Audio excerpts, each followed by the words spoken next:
সোমবার 19শে অগস্ট ছিল ত্রিপুরার আধুনিক রূপকার মহারাজ বীর বিক্রম কিশোর মাণিক্য বাহাদুর দেববর্মনের ১১৬তম জন্মদিবস। ১৯০৮ সালের এই দিনে তিনি জন্মগ্রহণ করেন। তথ্য সংস্কৃতি দপ্তরের উদ্যোগে রবীন্দ্র ভবনে মহারাজের ১১৬তম জন্মজয়ন্তী উদযাপনের আয়োজন করা হয়। মুখ্যমন্ত্রী ডক্টর মানিক সাহা এই অনুষ্ঠানের সূচনা করেন। মুখ্যমন্ত্রী তার ভাষণে বলেন, তিনি ছিলেন স্বপ্নদ্রষ্টা।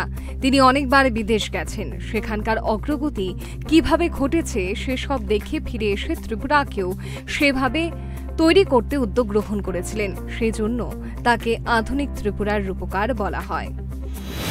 মেইন উদ্দেশ্য আজকের এই যে জন্মদিন বা জন্মশতবার্ষিকী আমরা পালন করি, উদ্দেশ্য হচ্ছে উনি যেসব স্বপ্নদ্রষ্টা ছিলেন, উনি ভাবতেন কি হবে, কি করা যাবে, ওনার যে চিন্তা ভাবনা সেটাকে নেক্সট জেনারেশনে যাতে সামনের দিকে এগিয়ে নিয়ে যায়, সে তার জন্যই আজকে ওনাকে আমরা সবাই স্মরণ করছি। সবসময় আমরা সেটা করি। এবং এখানে যে জিনিসটা খুব ইম্পর্ট্যান্ট সেটা হচ্ছে যে উনি বিদেশেও গেছেন, বিভিন্ন রাষ্ট্রপ্রধানদের সাথেও দেখা করেছেন এবং কিভাবে এখানে এলেন। ঠিক দ্বিতীয় বিশ্বযুদ্ধের আগ মুহূর্তে উনি কোনোরকমে এখানে যা বললেন ডক্টরবাবু, তো উনি এসেছেন। মেইন উদ্দেশ্য হচ্ছে যে নিজের রাজ্যকে কিভাবে সেটাকে আরও ডেভেলপ করবে, সেই দিশার কারণেই কিন্তু সেখানে উনি গেছেন।